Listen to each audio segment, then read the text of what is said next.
Asline iki aku mau meh gawe mie, cuman meh tak gawe rada ribet sithik ngono cah ben rasane iki entuk terus rile yo entuk. Lah ngono lho cah. Nah iki siapke lenga, brambang bawang dicemplungke ngene iki terus digoreng ngene iki sampai warnane iki rada coklat. Engko lek wis cemplungke lomboke ngene iki. Lek lomboke pokoke aja suwe-suwe engko tak malah garing ra krasa pedese. Lek wis dientas, nah iki aku nggawa mie sedap. Odeg mie sedap. Bumbu-bumbune cemplungke ngene iki.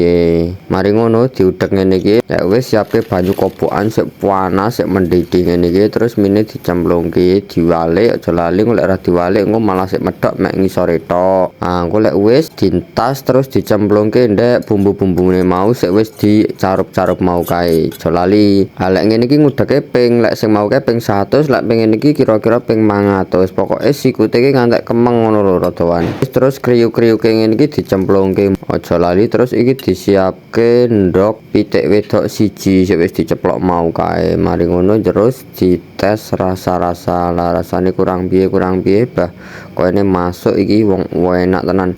Sapa sing wis tau njajal ngene iki cah lek urung tau njajal ngene iki jajal yakin enak iki. Aja ngomong sapa-sapa lho cah iki soalnya rahasia iki lek ngene iki. Jajal kono awakmu gawe lek ora percaya terus rasane jajal kaya ngopo. Engko lek kowe wis jajal wis ngerti rasane terus dikomen nggon aku ngene iki. Piye rasane kira-kira masuk ora? Tapi dikek indok lho lek ora dikek indok ya ora masuk.